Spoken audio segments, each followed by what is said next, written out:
Hola, ¿cómo están? ¿Qué tal? Muy buenos días. Bienvenidos a Mesa Central Digital. Estamos iniciando esta jornada. Bueno, ya iniciamos la jornada, pero estamos iniciando el programa de este día martes 14 de abril, cuando son las 11:07, con un Santiago bien entre nubes. Más helado se sintió hoy día y se ha sentido durante la mañana. Actualmente hay 13 grados en la región metropolitana y se esperan máximas de 19. Ha ido bajando esa máxima. Se hablaba de 21, de 23 en algún momento.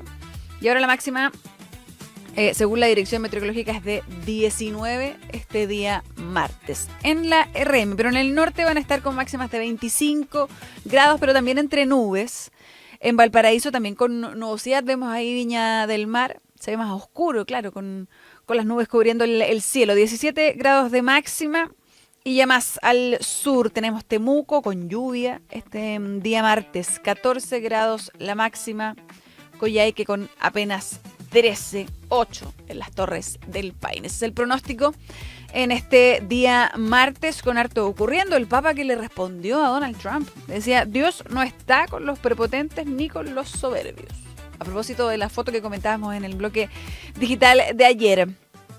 Hoy día además se celebra el Día del Locutor Radial, así que un abrazo a quienes trabajan en la radio y partimos este streaming. Recuerden que estamos a través de nuestro canal de YouTube, ahí también quedan las conversaciones, lo que va ocurriendo acá en Tele 13 Radio, y tenemos también nuestro sitio web tele13radio.cl, están también nuestras redes. De hecho, a través de nuestras redes les hice una pregunta que en un ratito más vamos a estar abordando.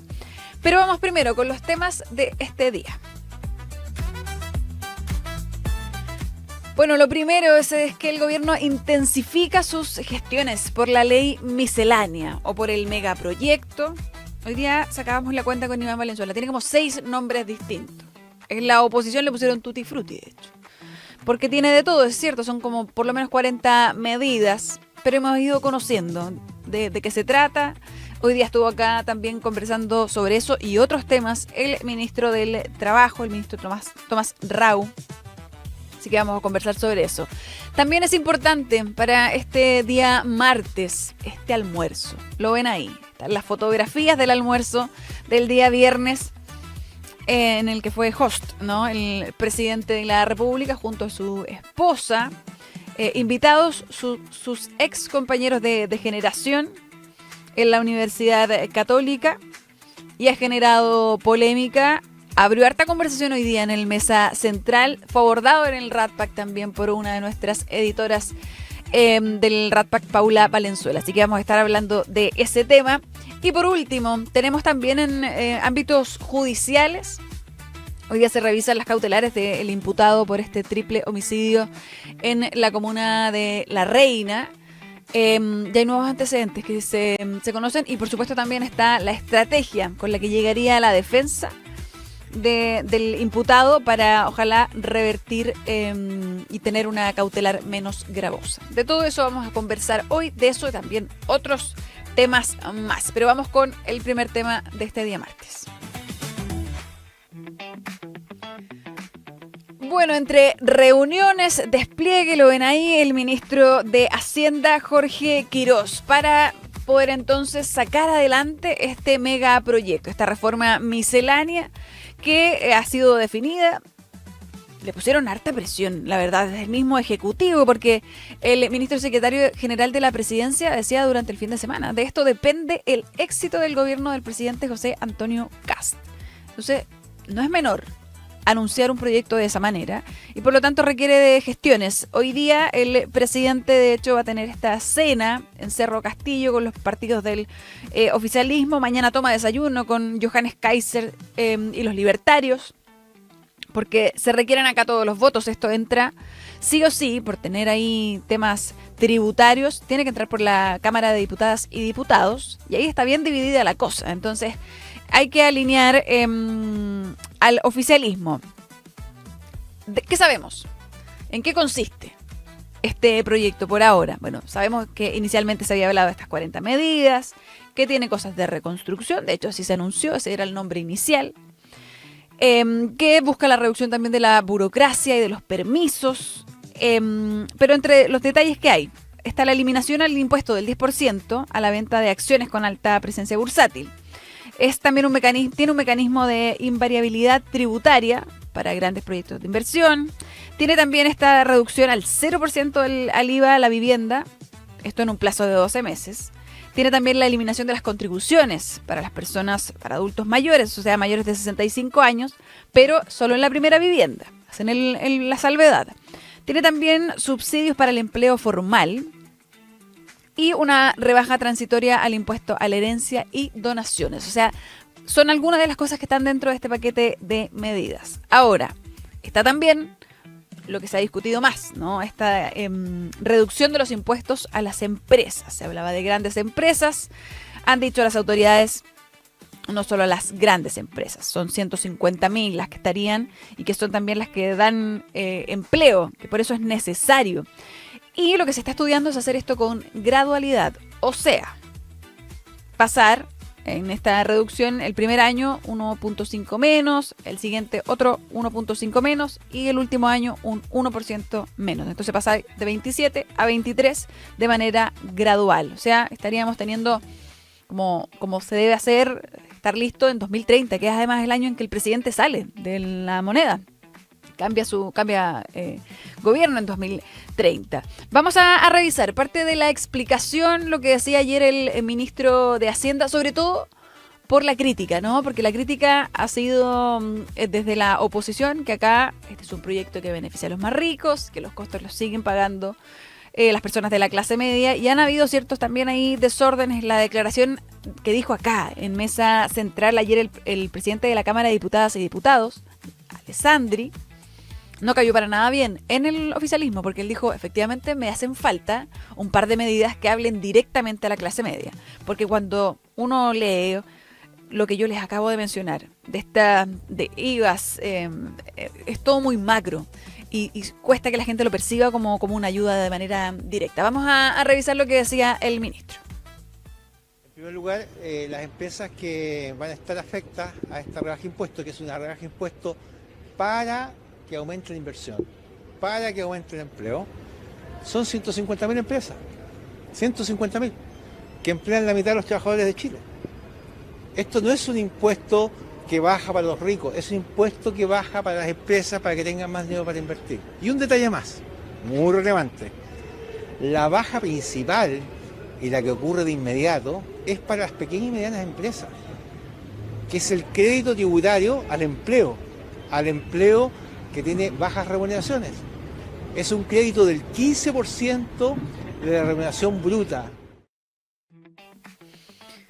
Bueno, el ministro además agregaba y decía que basta de la caricatura que pretendían instalar. Esto directamente va a la crítica de la oposición, que sea, es una caricatura el hablar de que esto solo enriquece a los más ricos del país. Ese era el punto por lo menos del gobierno y el que salieron a defender. Bueno, también hay dentro de estas medidas esto de la reintegración para llegar nuevamente al 100%. Lo explicábamos esta mañana, a veces son cosas que cuestan un poco en entender. Nosotros tenemos un sistema semi-integrado en este momento con una reintegración del 65%. ¿Qué es esto? ¿Qué significa? Que parece chino a veces. Bueno, en Chile las empresas pagan un impuesto, que es el impuesto de primera categoría, y cuando el dueño de la empresa retira estas utilidades para su uso personal, debe pagar su propio impuesto. Se le llama global complementario. Para evitar que el mismo dinero pague impuestos dos veces, el sistema permite que el dueño use lo que la empresa ya pagó, como una suerte de crédito, entre comillas. Esto, un crédito a su favor. Por lo tanto, antes de algunas reformas, 2014 entiendo, esto efectivamente se puede usar ese 100%. Después se modificó y actualmente lo tenemos en un 65%. La idea del gobierno es volver a ese 100% y hacer esto también de manera paulatina. Hacerlo de aquí a 2030, también ir aumentando un tercio cada año para llegar entonces al 100%. Esa es otra de las medidas que están dentro de esta ley miscelánea. Ahora, escuchábamos al ministro entonces, no transformemos esto en una caricatura. Pero ¿qué decían desde el otro lado? Porque así como hubo reuniones desde el oficialismo y despliegue ministerial, también hubo reuniones en la oposición. Ayer se reunieron en el Partido Socialista, lo conversábamos aquí. Pero luego llegaron incluso con una carta desde el Partido Socialista, porque estaban además de aniversario, estaban cumpliendo 93 años. Y en ese contexto llegaron con una carta porque dicen que además no están conformes porque, si bien han habido reuniones del gobierno con el oficialismo, reuniones para presentar este proyecto y discutirlo con los parlamentarios, no han habido reuniones con la oposición. Ayer entiendo que había una invitación que finalmente no se llevó a cabo, no lograron reunirse y eso ha generado molestia porque dicen, lo que sabemos del proyecto lo sabemos por trascendidos de la prensa. Vamos a revisar lo que decía Paulina Bodanovich a propósito de este proyecto. Estamos entregando una carta al presidente de la República en relación a este anunciado proyecto del cual no tenemos conocimiento, llamado de reconstrucción, pero que la verdad tiene una reforma tributaria encubierta. Hemos hecho saber la necesidad de separar la discusión de lo que son medidas urgentes para la ciudadanía y el plazo. Bueno, ahí estaba entonces. Queremos, decía, de cara a la ciudadanía, porque han resentido los efectos. Se supone que esta semana vuelven a subir los combustibles. Que ha habido también ahora pronunciamiento del gremio de los camioneros. Hay algunos sectores que han dicho, ojo con que esto con lo que puede generar otra alza más. Entonces dicen, acá no se ha hablado muy claramente a la ciudadanía. Mañana hay una cadena nacional del presidente, donde se espera que también entregue mayores detalles de este proyecto. Y hoy día la agenda del presidente, les decía, tiene esta cena durante la noche a las 20 horas, es la cita en Cerro Castillo, pero ha estado también marcada por seguridad. A propósito de estos datos que entregan desde la Subsecretaría de Prevención del Delito, 21 personas fueron asesinadas durante la semana pasada, que no es para nada menor. Está, entiendo, todavía en una reunión el presidente en este momento con el director de la PDI, Eduardo Serna. Pero vamos a revisar el detalle de este proyecto. Fue abordado, como les decía, los dos temas importantes de esta jornada fueron abordados en el RATPA, que es nuestra mesa de editoras. Marily Luders tiene el detalle de este proyecto, el gran proyecto misceláneo del gobierno. Es que aunque suene duro, desde el punto del gobierno tiene un marco y ese marco tiene que lograr acelerar el crecimiento y mejorar el empleo. Entonces, en el fondo, los guarismos más, guarismos menos, pero tiene que llegarse a cambiar el eje de este 6% de desempleo que se aspira frente al 8% que tenemos ahora y un crecimiento del 4% frente al 2%. Todo lo que se ceda no puede perder ese norte. Y para eso, entonces, hay dos cosas. Uno, las señales del sector privado chileno y extranjero, que sean creíbles mientras se discute el proyecto y luego tangibles de aprobarse. De hecho, varios ejecutivos y empresarios han dicho en privado y en público el fin de semana, tú lo mencionaste en alguna de tus intervenciones, Iván, que sin mayorías amplias esto no les da una certeza. Y lo segundo es que eso es más importante, la estabilidad es más importante que cualquier cambio tributario. Claro, y que por eso en el fondo el cómo se tramite y cómo se generan consensos es importante. Y lo segundo es tratar de agrupar las medidas, que es cero fácil porque son como puzzles, de piezas más grandes y más chicas. Vamos a dividirlas las que son a la vena, el corazón tributario de la reforma. Acá, en el fondo, a pesar de que el gobierno partió con este marco de reconstrucción, hay que ser claro. Esto tiene mucho de reforma tributaria, o sea, tiene una reforma tributaria importante. Bueno, en el análisis ahí de Marily dice, esto tiene mucho de reforma tributaria y es también otra de las críticas que desde la oposición han dicho, esto busca un poco esconder la intención que hay detrás, por eso se le pone proyecto de reconstrucción y que hay otras medidas que quizás son urgentes y con esas se trata como de impulsar la tramitación cuando sabemos que las reformas tributarias requieren también de una discusión más extensa. Esto además tiene un límite de tiempo, aunque muchos dicen es casi inocente pretender que esto esté listo en septiembre, pero que esos son los plazos autoimpuestos por parte del Ejecutivo. Dentro de lo que se abordó esta mañana, bueno, a propósito de este proyecto estuvo acá el ministro del Trabajo, el ministro Rau, y un antecedente importante que de hecho ha sido ampliamente replicado ahora durante la mañana. De hecho, estoy leyendo acá en La Tercera, recogieron esa declaración del ministro, porque a propósito de lo que yo les comentaba, de todas las medidas que hay, está esto de incentivo, así se define, el incentivo al empleo, y el ministro lo describe un poco mejor. Dice, este incentivo es básicamente un 15% de devolución del salario que se paga, se devuelve como a la empresa. Pero esto es vía un crédito, y este crédito implica un costo fiscal de entre 1.200 millones de dólares y 1.300 millones de dólares. O sea, este incentivo al empleo que propone el proyecto no es para nada menor, y ha sido una frase que está ahí rondando en los medios de circulación nacional. Lo dijo acá el ministro del Trabajo, pero que también abordó otros temas importantes. Dijo definiciones relevantes en torno al salario mínimo, porque hay una discusión, hay reuniones que tener, y ya han adelantado desde la CUT que no basta con un reajuste simple en torno al IPC, porque con estas modificaciones del MEPCO, con el alza de los combustibles, se encareció el costo de la vida, y eso ya lo está sintiendo la gente, así que requiere de más. El ministro dijo cómo espera abordar este reajuste. Escuchemos lo que decía. La CUT dice que solo el IPC no lo van a aceptar. Sí. Ese es el mensaje que le mandaron el recado, ministro. Sí, mira, yo lo he dicho también en varias entrevistas. Acá hay que acercar posiciones, en el fondo, cómo podemos hacer un ajuste con una dosis de realidad. Como lo he dicho, las pymes están destruyendo empleo, es decir, no están generando empleo, están teniendo menos empleo cuando tú mides a 12 meses, hace 16 meses. Y obviamente está el planteamiento de la CUT que se tiene que recuperar al menos el poder adquisitivo. Entonces, más allá de seguir en el fondo como por la prensa, yo prefiero sentarme ya a conversar, como siempre he dicho, una conversación franca con los elementos en la mesa e intentar llegar a una mejor solución. ¿Cuándo se tiene que juntar luego? Digamos? Muy luego, sí. Pero no tiene fecha todavía. Estamos en eso. Buscando Sí. la fecha. Ahora, sí, de parte del gobierno hay está la conciencia de que efectivamente el costo de la vida está aumentando, digamos. Sí, claro. Con el tema de la guerra en Irán, el costo de la vida está aumentando, y estamos conscientes de eso. Estamos conscientes de que aumentó el costo de la vida, dice el ministro, y buscando entonces instancias para reunirse con los gremios, entendiendo que la expectativa de ese aumento de salario no es menor, pero el discurso del gobierno ha sido hasta ahora el que estamos mal, que no hay plata. Bueno, y ahí viene el otro debate que se ha generado y que vamos a hablar después de la pausa sobre este almuerzo.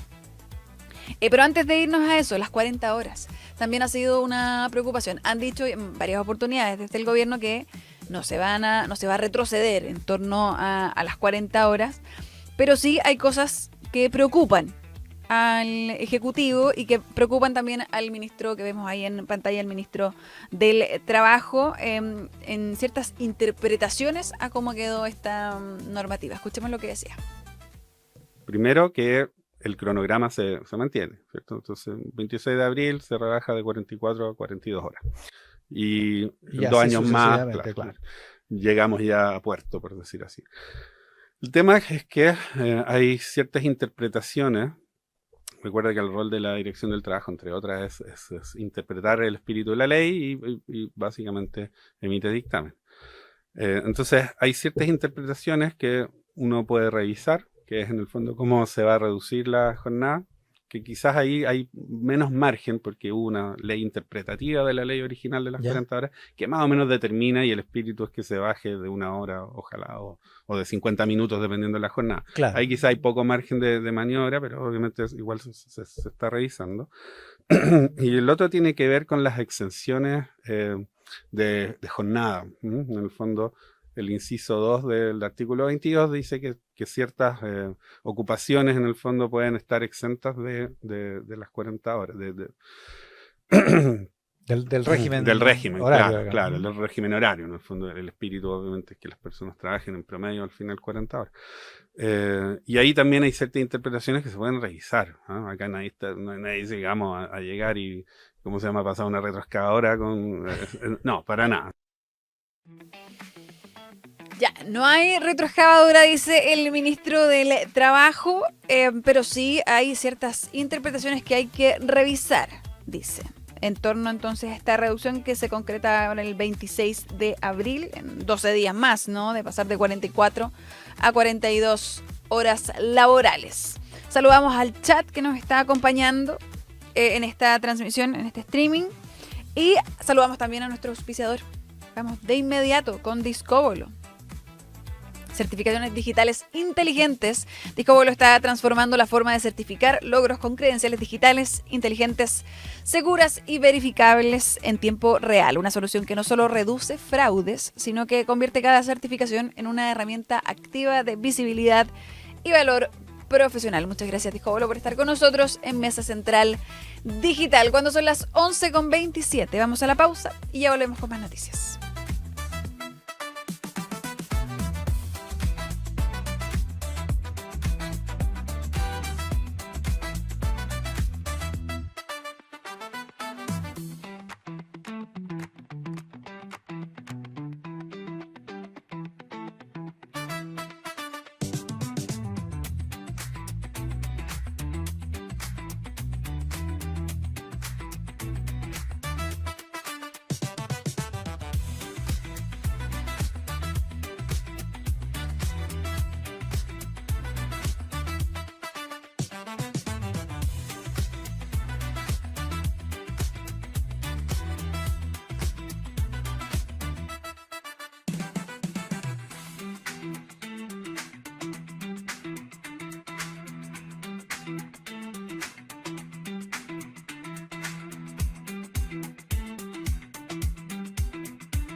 ¿Qué tal? ¿Cómo les va?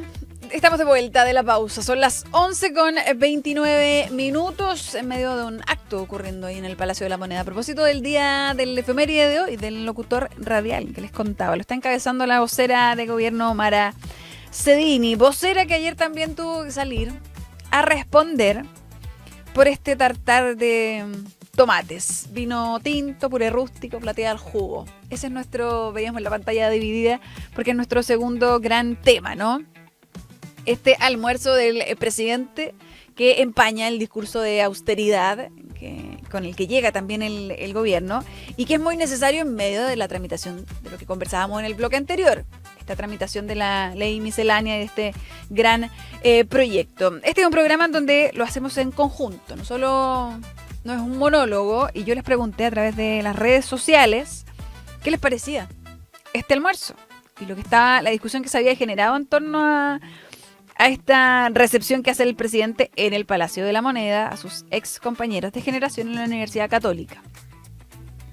Bueno, acá hay de todo, hay opiniones bien divididas, pero algunos dicen que les parece pésimo, incluso si fue con su plata, si lo financió él, porque se ve feo y se ve contradictorio, me dicen acá. Otras me dicen, estamos en plan de ahorro en Chile. Incluso sacan la cifra acá del salario mínimo. Todo no alcanza y aparece esto, por supuesto que indigna. Otros dicen, políticamente puede ser un autogol innecesario. Porque claro, cuesta defenderlo. Y de hecho en el mismo oficialismo hay quienes lo han reconocido, quizás no en micrófono, pero... ¿qué más? Dice, otros lo definen como una torpeza. Una torpeza que choca con la imagen entonces de un gobierno que venía con austeridad. Otros dicen que ha ocurrido, que lo han hecho también otros presidentes. Y que incluso acá también me dicen, ojo con El presidente Gabriel Boric también tenía sus asados y lo hacía no en La Moneda, sino que en la casa en que él vivía. Pero que era una casa que también el arriendo básicamente eran fondos también de todos. Otros insisten en esa separación. Independiente de que él lo haya financiado, no se ve bien que ocurra además en el Palacio de la Moneda. Y dicen, ahora, ¿es necesaria la discusión? Otros entran incluso a ese punto. ¿Es importante? Dicen que quizás es perjudicial porque distrae de otras cosas que pueden ser relevantes. Es parte de lo que ustedes mismos me contaron y me respondieron a través de nuestras redes. Opiniones entonces divididas en torno a esto. Pero sí quizás hay mayor consenso en que en definitiva no se ve bien, independiente ahí de los colores políticos que pueda tener cada uno. Es un mal timing también para hablar sobre esto. ¿Por qué vuelve? Esto fue el viernes. ¿Por qué vuelve a la conversación? Porque desde el Partido Socialista, Daniel Manucheri, diputado, y la senadora Daniela Chiccardini oficiaron a la Contraloría. Por eso volvimos a hablar de esto. Oficiaron a la Contraloría para decir, oye, ¿quién financió esto? ¿Y qué pasa? Si efectivamente lo financió el presidente, pero ahí se ven garzones, eran por lo menos 70 personas, por lo tanto había que atenderlos. Entonces, ¿qué pasa con todos los otros gastos que esto conlleva? La primera respuesta desde el gobierno fue, vamos a responder a la Contraloría, sin ningún problema, lo dijo la vocera, pero ya más tarde esto fue agarrando más fuerza, fue como una bola de nieve que fue creciendo. Y vimos ahí también una vocera, Mara Cedini, complicada un poco desde el Palacio desde el Congreso respondiendo. Vamos a revisar ese momento ahí de la vocera de gobierno.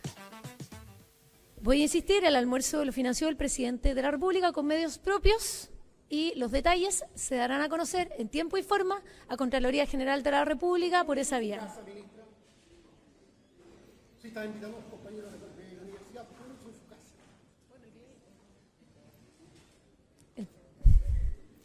Voy a insistir que lo importante es la respuesta de que el presidente financió el almuerzo con sus propios recursos y los detalles se darán a conocer a Contraloría General de la República por la vía institucional. Bueno, la vocera entonces dice, les aseguro que son recursos que el almuerzo se hace con recursos que paga finalmente el presidente.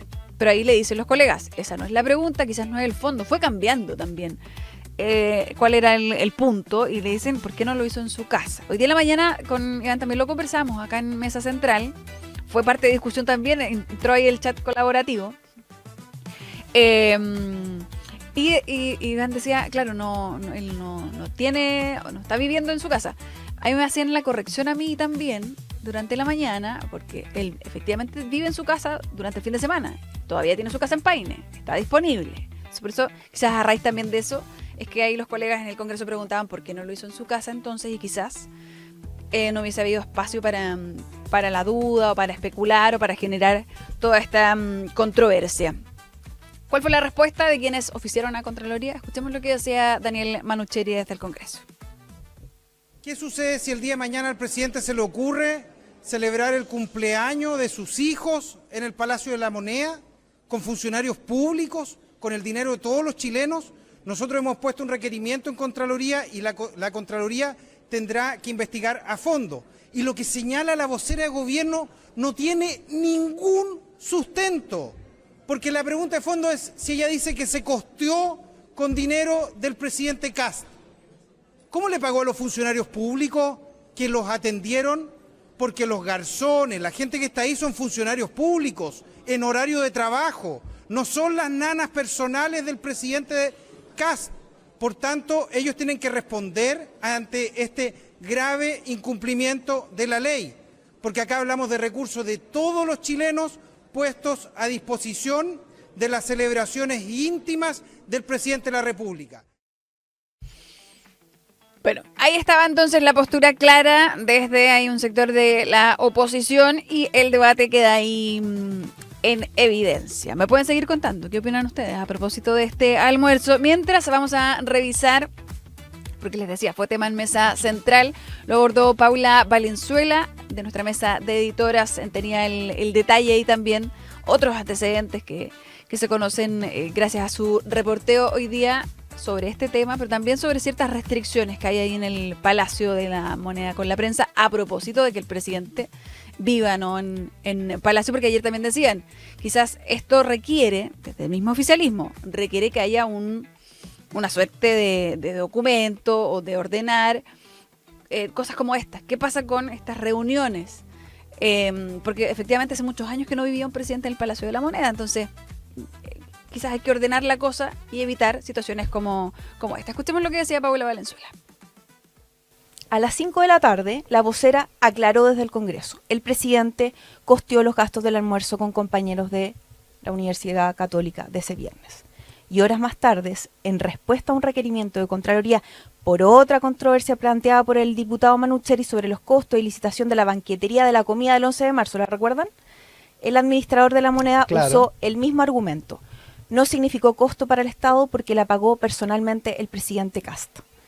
Pero el propio oficialismo teme que esta respuesta abra otros flancos. Si no es una actividad fuera de lugar, ¿por qué la paga el presidente? ¿Qué pasa con la luz, el agua, los garzones? The Clinic reveló que los mozos que atendieron son de Palacio. Y yo pregunté en presidencia, ¿qué es lo que costea al mandatario? Y la respuesta fue clara, el consumo de estas actividades.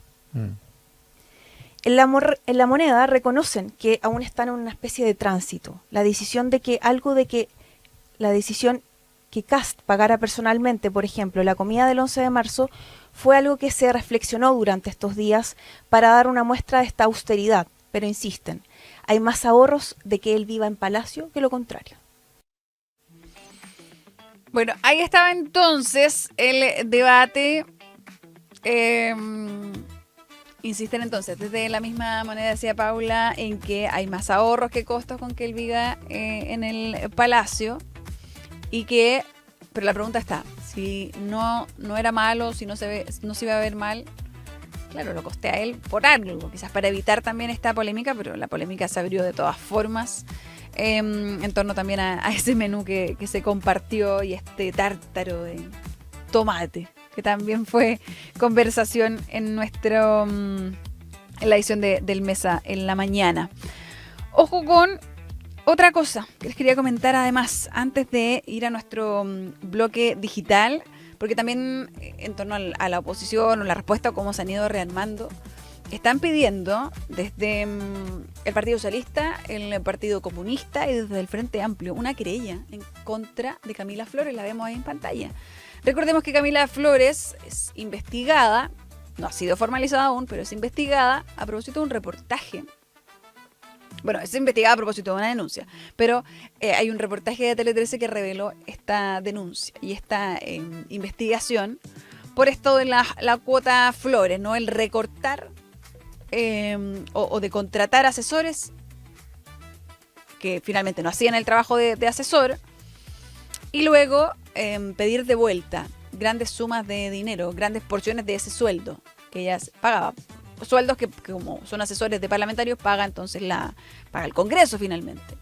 Esto, ¿y por qué lo piden ahí en sede se lo piden a Jorge Alessandri, al presidente de la Cámara de Diputadas y Diputados? Porque todo esto habría ocurrido en el tiempo en que ella era diputada, ahora es senadora de la República. Entonces por eso piden una querella ahí en la Cámara de Diputados. Ahora desde el oficialismo han dicho, por lo menos en su partido, por ejemplo en RN, que van a esperar a que haya una formalización para ver entonces y definir qué ocurre ahí con la parlamentaria que ha negado desde que sabemos estos antecedentes algún tipo de apropiación indebida. De hecho decía que tiene esto más que ver con dañar su reputación, pero está este reportaje en donde que tiene acceso a la carpeta de investigación. Esto está en Valparaíso siendo investigado. Hablan de 300 millones de pesos en apropiación indebida, por lo menos, y de un mecanismo que no lleva a ella, pero que lleva a su secretaria. Vamos al bloque digital. Ya viene Daniela Jansson para hablar de varias cosas. Intoxicados por paracetamol, 11:41. Ayer está ocurriendo en nuestras redes reacciones también. Bueno, el tema de esta cena o este almuerzo ha sido también ampliamente discutido en las redes sociales. Ya está aquí Daniela Jansson en el estudio de Mesa Hola, Central ¿cómo Digital. estás? ¿Qué tal, Dani? Bien, ¿y tú? Muy bien. Qué bueno. Mira, vamos a partir de este bloque digital hablando sobre Ángela Vivanco, Ujú. alguien que no lo está pasando muy bien, porque, bueno, ayer se comunicó que su abogado particular, Jorge Valladares, presentó su renuncia por motivos profesionales. Vaya. ¿Ya? Entonces, de esta forma, la Defensoría Regional Metropolitana Norte informó que la defensora local de Santiago, Patricia Alvarado, va a representar a la ex magistrada, quien se encuentra cumpliendo, recordemos, prisión preventiva en el marco de la investigación de la denominada trama bielorrusa. Y, bueno, en paralelo también ayer se supo que Codelco presentó una ampliación de su querella criminal en la misma causa, incorporando a nuevos imputados en la investigación. Bueno, recordemos que esto en el marco de lo que se dice, que en medio de formalizaciones dijeron que acá había un mecanismo, ¿no?, de Ángela Vivanco para básicamente que le estaban pagando por veredicto. Y Codelco pone esta querella porque ellos también tuvieron que pagar sumas de dinero en estos casos. No a ella, sino que por concepto de los mismos veredictos que ella estaba dando en contra de Codelco. Ese es un poco el contexto a grandes rasgos. Ahora esto va, me imagino, a trazar también todo, porque Sí. si llega un nuevo abogado, Claro, ese tiene que abogado tomar la requiere causa. tiempo. Aparte, bueno, este es un caso muy polémico para esta defensora y también ella puede decir, por ejemplo, contratar a un abogado particular Claro. de confianza. Pero eso también va a estar en veremos porque los tiempos, tú sabes. Claro, o sea, es muy probable que pidan una audiencia en donde el abogado diga, mira, yo vengo llegando y lo que necesito es revisar esta carpeta, que es una carpeta extensa, un avance que había de meses en la otra defensa. Se va a decir, yo requiero más tiempo de investigación y probablemente se le conceda, porque no veo es muy poco probable que un tribunal diga, sabe que no. Exacto. Apréndase todo y revise esto rápido. Es muy poco probable que eso. No, y esas carpetas deben ser con muchas hojitas, muchos antecedentes. Mucho antecedente. Exacto. Mira, ahora pasemos también a un reto viral que ha sido tendencia en redes sociales, lamentablemente. Es el reto viral del paracetamol, que se dio a conocer en este verano, que partió primero en España y que coincidía en que se desafiaba que si tú consumías 10 pastillas de paracetamol, tú rápidamente te ibas a internar en un hospital, porque obviamente eso es lo que generaba. ¿Y qué ganaba? O sea, ¿quién ganaba? El que más tiempo permanecía internado. No te puedo creer. No tiene Pero mucho sentido. Yo pensé que esto se debía, no sé, al aumento de consumo, porque efectivamente lo escuché y lo leí por ahí rápidamente en la mañana. Yo pensé que estas intoxicaciones respondían a eso, a un mal uso del medicamento, no de un reto. No, era un reto viral, claro, que ya había despertado las alertas en el verano, pero que esta situación ya llegó a los oídos también del Ministerio de Salud y según las autoridades sanitarias, la intoxicación de este medicamento en escolares y adolescentes ha aumentado en un 500% en los últimos años. Qué impresionante, porque hace unas semanas también fuimos testigos del aumento también de cirugías, que hay por lo Sí. menos 7 o 9 niños en cirugía intervenidos por consumir imanes. Claro, también y por un también reto viral. Por el reto viral que era la idea es que se juntaran los imanes en el estómago. Que eso es peligrosísimo porque se los tenían que sacar porque puede perforar órganos. Ese es el Sí. tema con los imanes. Y acá el tema del daño renal con el paracetamol Exacto. es súper grave. O sea, imagínate niños, adolescentes que terminen con un daño renal, una necesidad incluso de trasplante. Mira, por ejemplo, según registros del Centro de Información Toxicológica de la Católica, en los últimos 20 años los casos en adolescentes pasaron desde 168 en 2006 a más de 1000 en 2025 y 30 en escolares a más de 150. Wow. Entonces hay que tener mucho ojo también con los desafíos, los challenges virales que también llegan a los niños y a los adolescentes a través de TikTok, de Instagram, de X, para poner ojo, porque claro, o sea, uno puede decir que es un poco absurdo esto de, ya, esta es una competencia, hay que tomar los paracetamol y quien dure más tiempo internado, claro, son niños, entonces tampoco pueden dimensionar Sí. todas las consecuencias que trae Y hay este que desafío. ver, sí, finalmente el tiempo que pasan también en los teléfonos celulares, lo relevante que se vuelven personas que a lo mejor no deben serlo. O sea, el seguir también tendencias, seguir personas que no están dando un buen ejemplo, es importante a veces quitar el celular y mirar qué están haciendo y qué están viendo los niños. Es súper determinante. Sí, muy importante. este Así tipo que de hacemos el situaciones. llamado para que estén atentos también. Y terminamos este bloque con una noticia del mundo de la música, una lamentable noticia porque a los 64 años murió Felipe Staiti, guitarrista y fundador de Los Enanitos Verdes, una banda mendocina de rock latino muy importante. El músico está internado en el hospital italiano de la provincia de Mendoza y falleció el lunes por la tarde, pero esta información se dio a conocer en las primeras horas de este martes. Esta noticia fue confirmada por Diego Gareca, el secretario de Cultura mendocino, quien publicó un mensaje muy emotivo en sus redes sociales. Wow. Sí. También recordemos Joven que igual, 64 años, sí. Él a finales de 2024 sufrió una infección bacteriana en México, lo cual se complicó porque él era celíaco, entonces eso también ayudó afectó a su estado de salud. Luego ahí en ese momento estuvo internado durante un mes en Mendoza, en el hospital, bajó 15 kilos y su banda, Los Enanitos Verdes, tuvo que cancelar una serie de conciertos, incluso Santiago Rocks acá en Chile, fechas en Colombia y en Perú. Y también recordemos que Staiti era el único miembro fundador de la banda que seguía girando tras la muerte de Marciano Cantero, que el vocalista que falleció en 2022 por problemas renales. O sea, hay provoca también un recambio completo en la historia de la banda. Increíble que además, bueno, seguían bien activos, pero ya no había podido ser tan posible precisamente por su cuadro de salud. Pero sorprende, joven, 64 años, creo que es una persona aún muy joven. Sí, y esto ocurre 42 años después de que ellos lanzan su primer disco, una banda que tuvo una relación muy estrecha con Chile también. Sí, esta canción de hecho fue parte de la banda sonora de las teleseries del 90. La tengo muy pegada en la cabeza. Sí, y también, no puedo recordar qué teleserie, pero sí. Y también, por ejemplo, El Lamento Boliviano, un clásico de las fogatas. Clásico de fogata. Sí. Sí, sin duda. Así que un abrazo también ahí a todos los fanáticos. Y también, de los recientemente, los Enanitos Verdes están celebrando que Lamento Boliviano había superado las 1.000 millones de reproducciones en Spotify. Wow. 1.000 millones de reproducciones, eso, un hito gigante. No es para nada menor. Sí. O sea, sigue sonando en... Sí. en las siendo un fiestas clásico y que se celebraciones. traspasa de generación en generación. Sin duda. Bueno, le mandamos ahí abrazos a quienes están también, me imagino, a los seguidores. Pasándolo mal, sobre todo sus seguidores y la familia, sin duda, y la familia también musical que tienen ahí en Argentina. ¿Vamos a la pausa? Dani? Vamos a la pausa. Vamos a la pausa y volvemos con más Mesa Central Digital.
Volvemos a Mesa Central Digital, no se me vayan.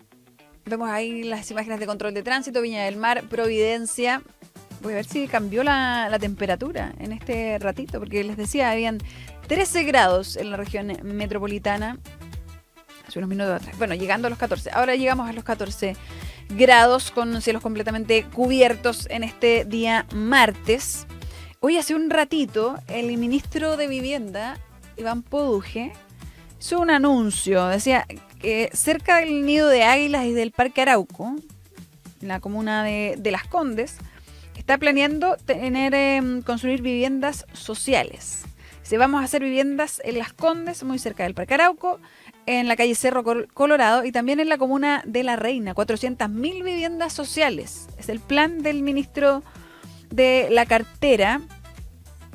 Se hizo la separación, decía, esto es para personas que son nacidas y criadas en estas comunas, pero que habla de un terreno en donde había un club de tenis y que se les va a pedir entonces que esto que sean para el Servio y ahí hacer entonces estas viviendas sociales. Vamos a ver la reacción que tienen los vecinos de la comuna de Las Condes en torno al anuncio entonces que hace unos minutos, un ratito atrás, el ministro de Vivienda Iván Poduje. Vamos al último tema de este día martes, esta revisión, esta audiencia para revisar las medidas cautelares en contra de Jorge Ugalde, indicado ahí como principal responsable, ¿no?, en este triple homicidio en la comuna de La Reina, en el que se habló mucho hace un tiempo atrás por la crudeza del hecho, ¿no? Es el mismísimo Jorge Ugalde quien llama a las policías. Está el registro, además de los reportajes ahí de T13, está el registro de las cámaras corporales. Cuando él dice, llegué a la casa, hablamos de un terreno donde había más de una vivienda, ahí está la imagen de hecho, donde él dice, yo llegué, me encuentro con esto y describe un poco la escena, en donde estaba entonces Eduardo Cruzcoque, que era ampliamente también conocido en el mundo de los medios porque era camarógrafo. Estaba Eduardo Cruzcoque, y sus 2 hijos menores de edad en el domicilio. Sin vida. Esa es la primera escena con la que se encuentran ahí carabineros. Bueno, ¿por qué su defensa se pide esta audiencia? Esto es en el 4º juzgado de garantía de Santiago, hoy día a las 11, hace un ratito, hace 54 minutos atrás comenzó esta audiencia, o debería haber comenzado la audiencia.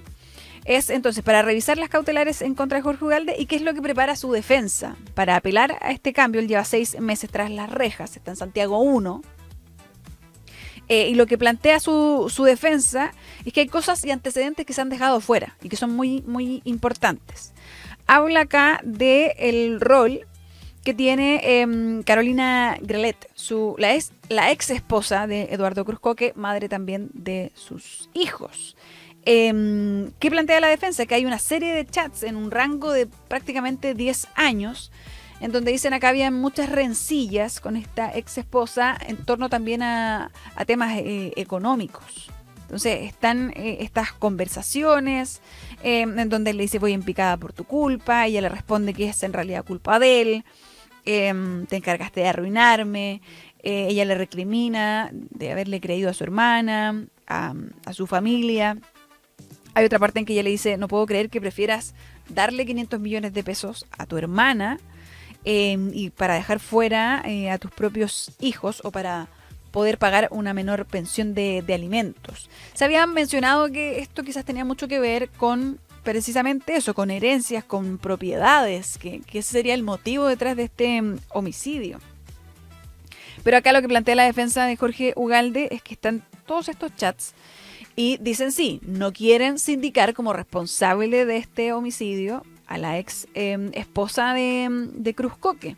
Pero sí dicen, lo que hay acá son una serie de antecedentes que no han sido mirados, que se responsabiliza directamente a Jorge Ugalde, y como esto no ha sido mirado con detención, como no ha sido considerado como ellos esperan por parte del Ministerio Público, quizás pueden haber más cosas en las que no se han fijado, que por lo tanto en base a ese gran argumento, hay cosas que se está perdiendo ahí el Ministerio Público, quieren pedir entonces la rebaja en la medida cautelar, porque dicen, esta persona lleva 6 meses en prisión preventiva en Santiago 1. Ese es el argumento que hay detrás en un artículo acá en la Tercera, que lo pueden revisar. Tiene como título Triple homicidio en La Reina, de Juan Pablo Andrews. Tienen ahí también el detalle de estas conversaciones, por si lo quieren revisar y mirar. Esta es una discusión que se está llevando entonces en el cuarto juzgado de garantía de Santiago. Vamos a ver si se reduce o no la cautelar en contra de Jorge Ugalde por este triple homicidio entonces en la comuna de La Reina. ¿Qué más nos queda? Estamos súper puntuales hoy día. Corresponde. Bueno, les había dicho también, para ir cerrando, esta polémica, ¿no?, con Donald Trump y el Papa León XIV, porque se generó un gran debate en las redes también, y esto generó mucha molestia en las comunidades, incluso los republicanos que son católicos en Estados Unidos, decían la manera y el trato que dio Donald Trump al Papa no corresponde, pero además estaba la fotografía que ayer mencionamos en el bloque digital, esta fotografía en donde se autopercibe, pareciera, Donald Trump como Jesús. Él luego salió a explicar, dijo que vio mal la fotografía, que pensó que se trataba de una fotografía en donde aparecía retratado como trabajador de la Cruz Roja, que él respeta mucho la Cruz Roja, que a eso se refería, que no vio bien, que no es que se perciba como Jesús. Pero hoy día el Papa responde, no directamente a la polémica como lo hizo el día lunes, pero en medio ahí de sus actividades dijo que Dios no está con los prepotentes ni con los soberbios, sino que con quienes son quienes son pequeños, con ellos está Dios, y además dice que el corazón de Dios está desgarrado por las guerras, la violencia, las injusticias y las mentiras. Insiste entonces en el discurso para terminar con la guerra, y había quienes decían, un poco el rol del Papa no merece tampoco insultos por parte de ningún mandatario a propósito de algo que se espera siempre diga un pontífice. Así que estaba interesante la polémica, pero Donald Trump le baja el perfil durante esta jornada. Nos vamos a quedar al pendiente hoy de otras cosas que van a ocurrir. Bueno, de la cena que tenga el presidente con el oficialismo a las 20 horas en Cerro Castillo. Y nos quedamos pendientes también que durante la tarde, a las 3 de la tarde, debería llegar Mario Marcel a la Comisión de Hacienda. También fue citado el exministro Nicolás Grau, pero no va a estar al parecer. Vamos a ver si llega Mario Marcel a conversar ahí en la Comisión de Hacienda de la Cámara para discutir sobre todo lo que se había dicho por parte de Jorge Quirós, la situación en la que había quedado el país a propósito del mandato anterior y de la gestión ahí de los ex ministros. Así que nos quedamos pendientes de eso y del debate que se pueda generar durante la tarde. Ojalá sean noticias positivas lo que queda del día. Que estén muy bien. Recuerden que pueden quedarse siempre en la compañía y en la sintonía de Tele 13 Radio, que estamos en el FM, en el 103.3, que estamos en nuestras redes sociales. Ahí está todo lo inmediato, lo más rápido, lo pueden revisar. Tele 13 Radio, en Instagram y en todas las redes, en realidad, en X, en TikTok incluso también estamos. Y en nuestro sitio web tele13radio.cl. Las conversaciones, el Rat Pack, la entrevista están también en Spotify. La pueden escuchar camino a casa haciendo algo. Quedan perfectamente informados. Que tengan un excelente resto de día martes. Nos vemos mañana aquí mismo, puntuales, a las 11 de la mañana.